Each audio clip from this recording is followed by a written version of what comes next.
रात के 11 बजे का समय था।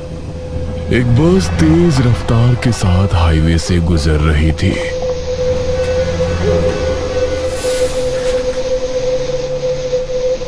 मुझे तो सोचकर ही एक्साइटमेंट हो रही है। कल शाम तक हम शिमला में होंगे।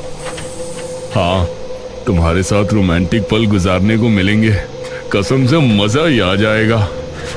इस समय इनकी बस एक घने जंगल से होकर गुजर रही थी।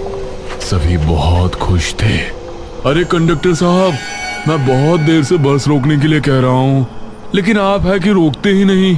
अरे भाई, अभी जंगल भरा रास्ता है, अभी से कहां से हम रोक सकते हैं? कोई ठीक जगह देखकर रोक देंगे। तभी अश्विनी और रणविजय को सड़क किनारे एक बूढ़ी खड़ी नजर आई। अरे देखो, वो बूढ़ी औरत कैसे जंगल में अकेली खड़ी है। बस उसके पास से गुजरी और वो बूढ़ी पीछे छूट गई। बेचारी बूढ़ी शायद लिफ्ट के लिए खड़ी होगी, लेकिन इस बस वाले ने बस ही नहीं रोकी। छोड़ो जान, हमें उससे क्या। कुछ देर बाद इन दोनों ने फिर से उसी बूढ़ी को देखा। अरे देखो, तो वही बूढ़ी लगती है। रणविजय ने भी उनकी तरफ देखा। एक पल को उसे भी आश्चर्य हुआ, लेकिन फिर वो बोला, वो बूढ़ी हमें 1 किलोमीटर पीछे नजर आई थी, वो आगे कैसे आ सकती है, वो भी हमसे पहले? अरे ये जरूर कोई और है। हाँ, शायद तुम ठीक कह रहे हो, मुझे ही कोई गलतफहमी हो रही है। तभी पीछे बैठे रणविजय ने ऋतिक से पानी मांगा। अरे ऋतिक, जरा पानी देना। ये ले भाई। ऋतिक ने रणविजय को बोतल दी, जो बिल्कुल खाली थी। अरे ये क्या, तूने तो पूरी बोतल खाली कर दी। ये दोनों अभी बहस कर ही रहे थे कि अश्विनी को फिर से वही बूढ़ी नजर आई, और इस बार उसके चेहरे पर एक भयानक मुस्कान थी। ये कैसे हो सकता है? रणविजय, वो देखो। अरे यार, मुझे बहुत प्यास लगी है, अब मैं पानी कहाँ से लाऊं? और मुझे बहुत जोर का टॉयलेट लगा है। जब पूरी बोतल पानी गटक जाएगा तो टॉयलेट तो आएगा ही ना। इतने में वो बूढ़ी फिर से पीछे निकल चुकी थी।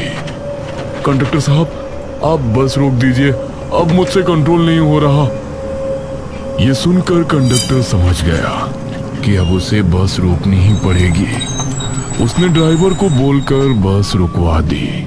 हम ज्यादा देर तक नहीं रोक सकते, जल्दी कीजिए। कंडक्टर की बात को नजरअंदाज करते हुए ऋतिक के साथ साथ रिधिमा, रणविजय, अश्विनी, स्मिता, नेहा और एक अंकल आंटी बस से उतर गए। अरे आप सब कहां जा रहे हैं? अरे कंडक्टर साहब, बैठे बैठे हमारी कमर अकड़ गई है, थोड़ी देर बाहर खड़े हो जाएंगे तो क्या आफत आ जाएगी। मैं जरा हल्का होकर आता हूँ। हो जाओ, और हल्के हल्के होकर ही तो ये हाल कर लिया तुमने अपना।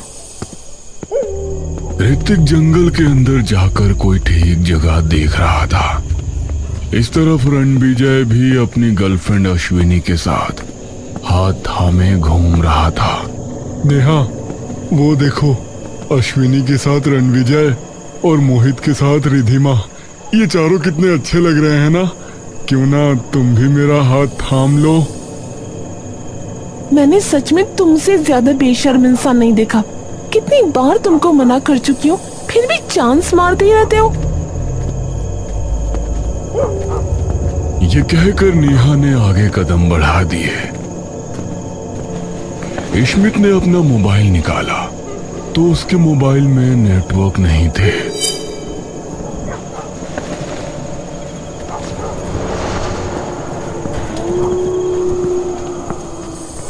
इस तरफ बस ड्राइवर और कंडक्टर भी परेशान हो रहे थे। बस रोकना भी हमारे लिए मुसीबत हो गई। अब ये लोग ना जाने कब वापस आएंगे। अगले ही पल ये सभी उनको बस की तरफ आते हुए नजर आए। अरे ये लोग तो बहुत जल्दी आ गए। वो सभी आकर अपनी अपनी जगह पर बैठ गए। उनका स्वभाव बहुत बदला हुआ था। कोई कुछ भी नहीं बोल रहा था। पीछे से एक सवारी बोलती है, चलिए ड्राइवर साहब, उतरी हुई सब सवारी वापस आ चुकी है। ये सुनकर ड्राइवर ने बस आगे बढ़ा दी।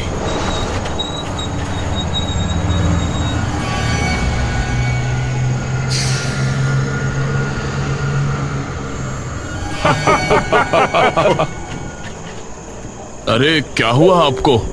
ऐसे क्यों हंस रहे हो? एक एक करके सभी हंसने लगे।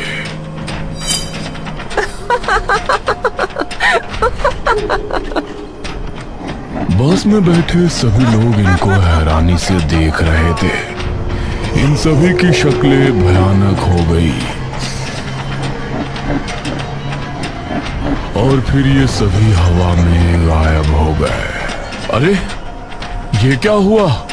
ड्राइवर साहब, अब बस नहीं रोकना, हम छलावे में फंस गए हैं। ये सुनकर ड्राइवर ने बस को और तेज दौड़ा दी। इस तरफ स्मिथ मोबाइल हाथ में लिए हुए आगे बढ़ रहा था।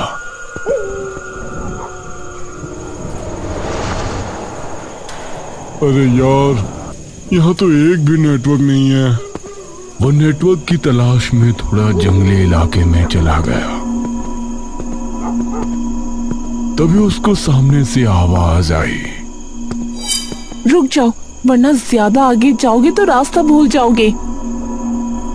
उसने आवाज की तरफ देखा तो ये नेहा ही थी। अरे नेहा, तुम यहाँ? हाँ। नेहा उसको देखकर मुस्कुरा रही थी। क्या बात है, लगता है गाड़ी पटरी पर आने लगी है। हाँ, मैंने सोचा क्यों ना हम भी अपनी जोड़ी बना ही ले। ये हुई ना बात, अब जाकर तुमने सही फैसला किया। हाँ, चलो मेरे साथ। नेहा ने उसका हाथ थामा और उसको लेकर आगे बढ़ गई।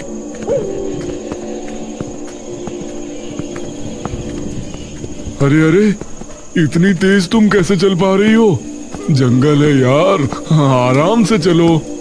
स्मिथ इस बात से हैरान था कि हाई हिल पहनने के बाद भी नेहा इतनी तेज कैसे चल पा रही थी। दूसरी तरफ ऋतिक भी जंगल में ही एक जगह पर था। चलो, हल्का तो हो लिया, कितना सुकून मिल रहा है। वो वापस रिधिमा के पास रवाना हुआ। कि ऋतिक कहाँ रह गया? अभी तक आया ही नहीं। तभी कुछ दूरी पर उसको एक अक्स नजर आया।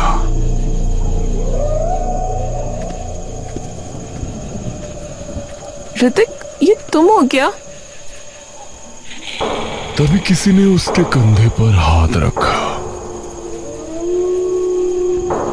और उसने पीछे पलटकर देखा।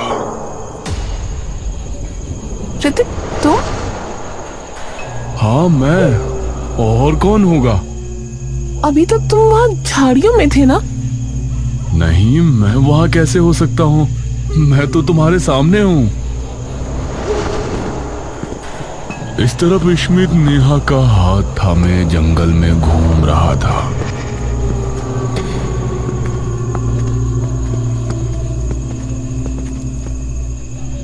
अरे नेहा, तुम मुझे कहाँ ले जा रही हो? मैंने अभी यहाँ एक तालाब देखा था। आज हम दोनों के रिलेशनशिप का पहला दिन है। क्यों ना हम तालाब में नहाकर सेलिब्रेट करें? क्या इस समय तालाब में नहाने? अरे भाई, हमारी बस खड़ी है सड़क पर, वो हमारे लिए परेशान हो रहे होंगे। नेहा स्मिथ की बात पर ध्यान ना देते हुए उसे एक तालाब पर ले गई जो काफी साफ सुथरा नजर आ रहा था। आ जाओ स्मिथ, चलो इस तालाब में नहाते हैं। ये कहते हुए नेहा तालाब के पानी में उतर गई।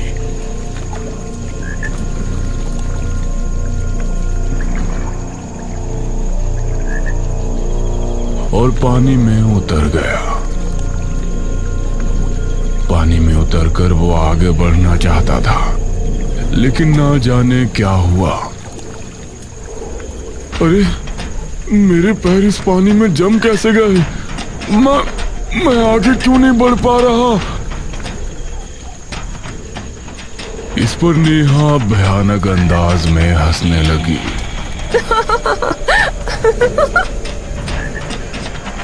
उसकी आंखें लाल लाल चमक उठी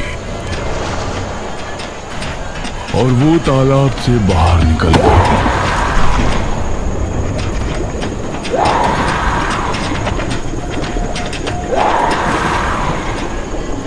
तभी स्मिथ को पता चला कि जिसको तालाब समझकर वो पानी में उतरा था, असल में वो दलदल थी और उसे धीरे धीरे अंदर खींच रही थी।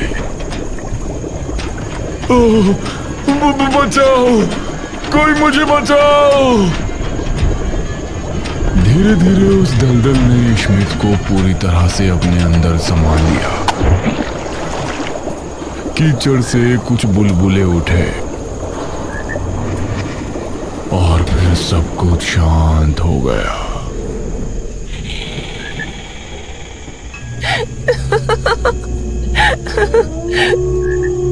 वो लड़की जो अब तक नेहा दिख रही थी, अचानक हवा में गायब हो गई। इन पांचों को पता भी नहीं था कि स्मिथ के साथ क्या हुआ है। ये सभी अब सड़क पर आए।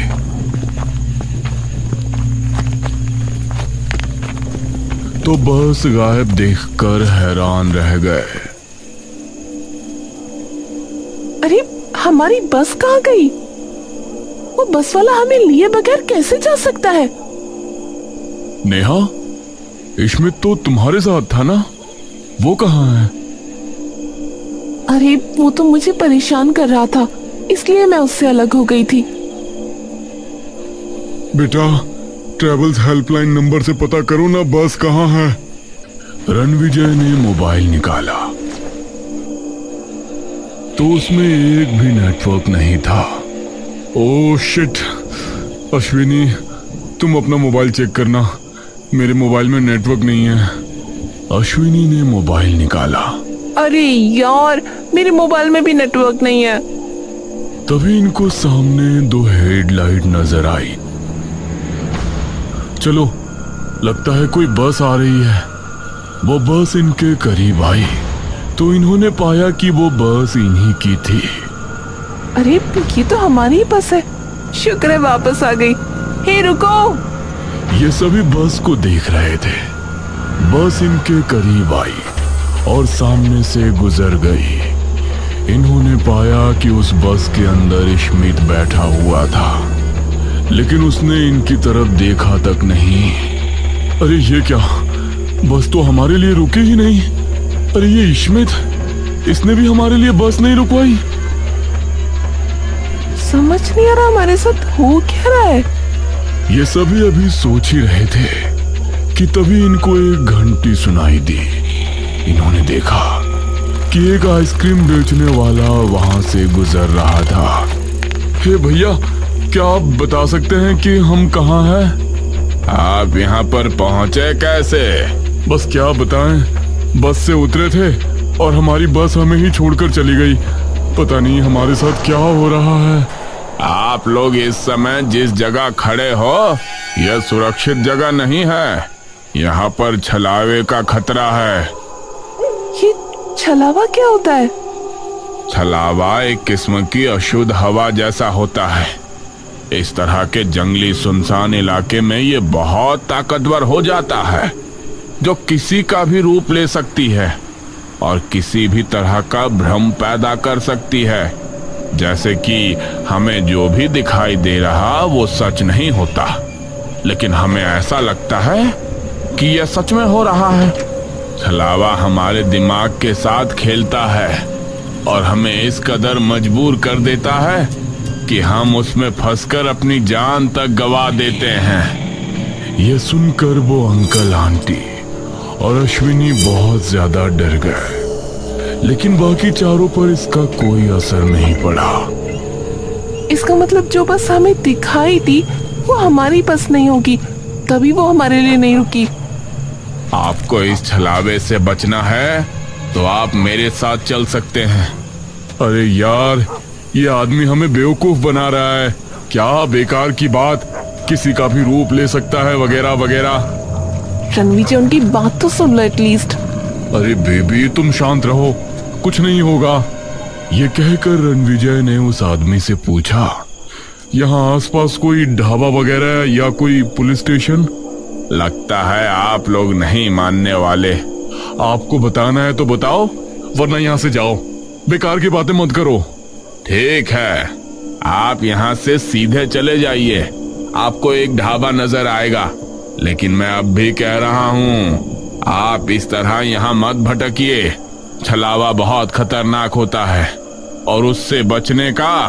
बस बस भैया, जितना हमें पूछना था हमने पूछ लिया, अब आप जा सकते हो। ये कहकर सभी आगे बढ़ गए।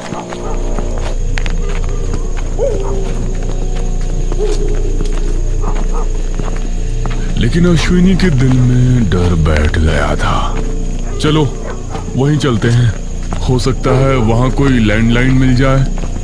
ये सभी उस तरफ रवाना हो गए और आगे बढ़ते रहे। आ जाओ बच्चों, कहाँ जा रहे हो? इनको जंगल में एक झोपड़ी नजर आई, जिसके दरवाजे पर खड़ा एक बूढ़ा इन्हें बुला रहा था। अरे देखो, वो बूढ़ा हमें बुला रहा है, चलो उसके पास चलते हैं।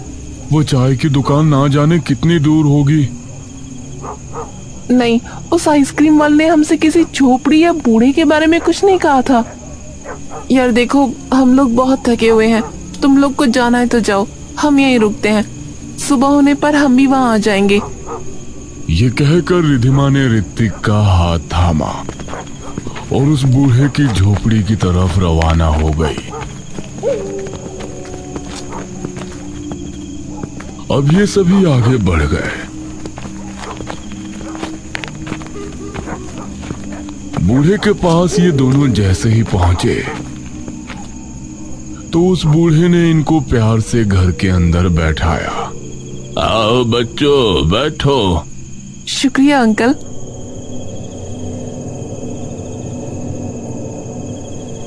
इस रास्ते पर छलावे का डर है ना, इसलिए हर रोज यहाँ जो भी लोग मुझे नजर आते हैं, मैं उनकी मदद के लिए उन्हें बुला लाता हूँ। आप बहुत अच्छे अंकल। तुम लोगों को भूख लगी होगी ना? हाँ अंकल, बहुत भूख लगी है। मैं तुम दोनों के लिए खाना लगा देता हूँ, पेट भर के खा लेना। ये कहकर बूढ़े ने एक थाली में खाना निकाला और इनको परोसा। शुक्रिया अंकल। उस थाली को देखते ही इन दोनों का दिल दहल उठा। इन्होंने पाया कि उस थाली में 2 इंसानी कटे हुए हाथ रखे हुए थे।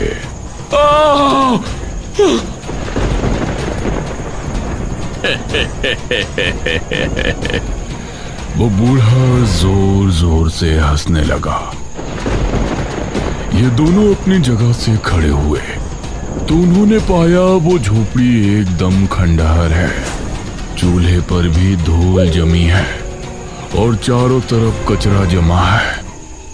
वो बूढ़ा भी अब भयानक दिखने लगा था। ये दोनों चीखते चिल्लाते वहां से भाग निकले।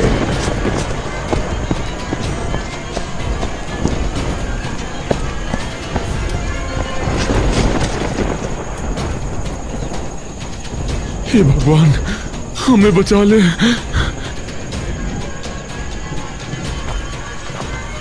ये कुछ ही कदम चले होंगे कि तभी इनको एक चाय की दुकान नजर आई, जहां इनको रणविजय और बाकी सब लोग नजर आए।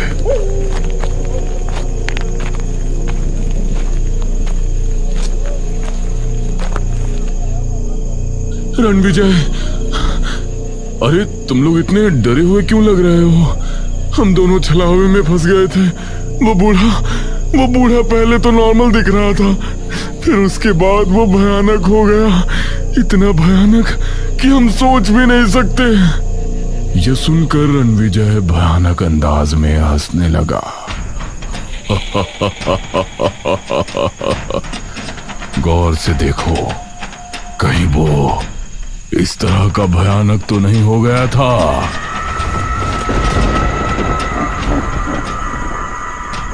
तभी वहां मौजूद सभी लोग उस बूढ़े की शक्ल में बदल गए।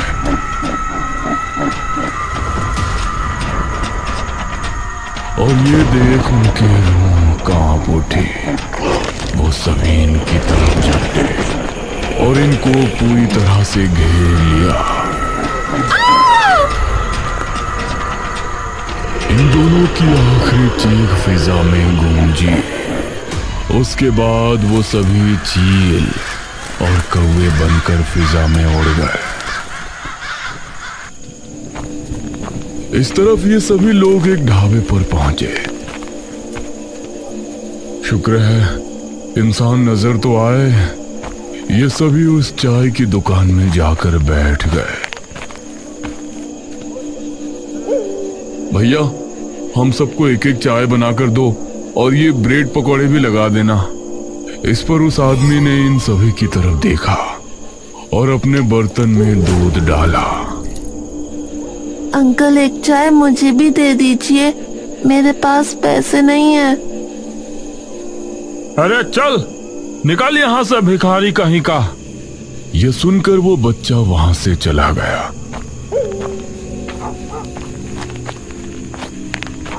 तभी एक चारपाई का पाया मुड़ा और दोनों आदमी नीचे गिर गए। अरे मंगरू, कितने बार कहा है इस चारपाई को ठीक करवा लो। माफ करना ताऊ, कल इसको ठीक करवा लूंगा। रणविजय, मुझे यहाँ कुछ ठीक नहीं लग रहा। तभी वो बच्चा फिर से वहां आया। अंकल, मुझे बहुत भूख लग रही है, मुझे एक चाय दे दो। अरे चल यहाँ से भिखारी कहीं का। अब फिर से चारपाई से वो दोनों आदमी गिर गए। अरे मंगरू, अरे तुमसे कितनी बार कहा है इस चारपाई को ठीक करवा लो। माफ करना ताऊ, कल इसको ठीक करवा लूंगा। ये देखकर उन सबको अब डर लगने लगा। चलो जल्दी से यहां से निकलो।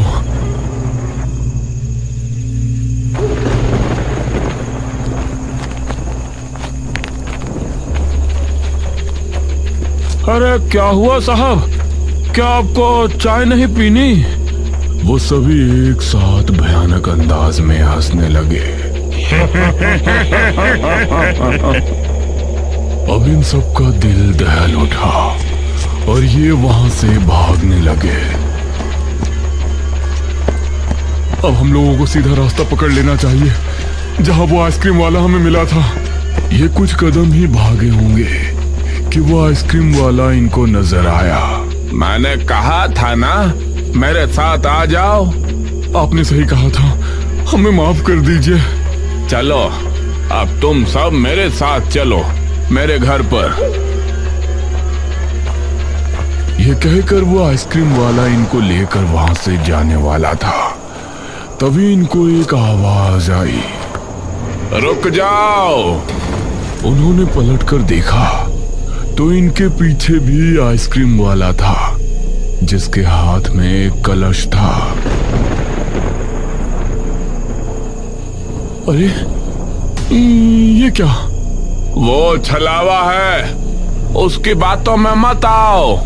ये सुनकर उस दूसरे आइसक्रीम वाले ने कलश से भस्म निकालकर हवा में फूंकी।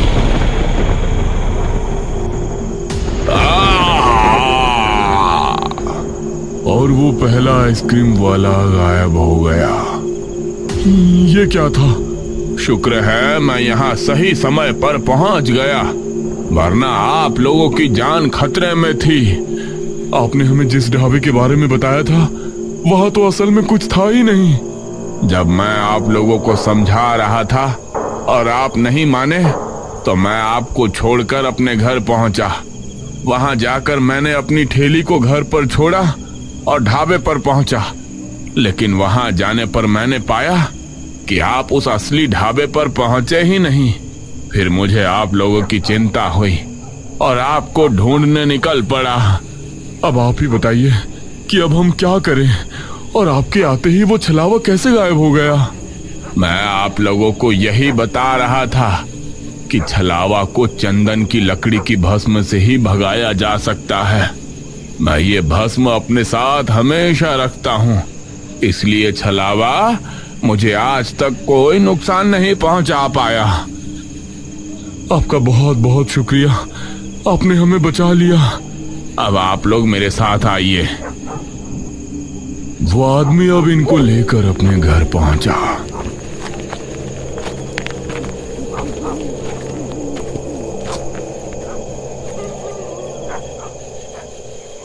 अब आप लोग शांति से सो सकते हैं। सुबह होने पर उसका डर खत्म हो जाएगा और फिर आपको जहां जाना हो जा सकते हैं। ये सभी उसके कहने पर लेट तो गए, लेकिन इनको पूरी रात नींद नहीं आई।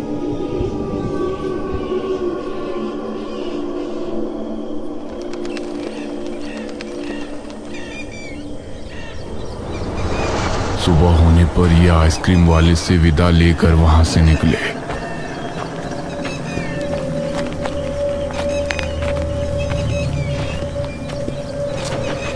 उन्होंने एक बस पकड़ी और अपने शहर वापस पहुंचे।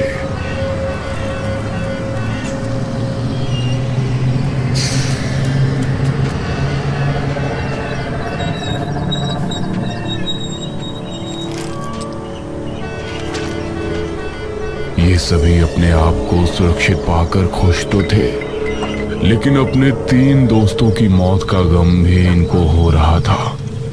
वो रात शायद इनको हमेशा याद रहेगी, क्योंकि वो रात सबसे भयानक रात थी।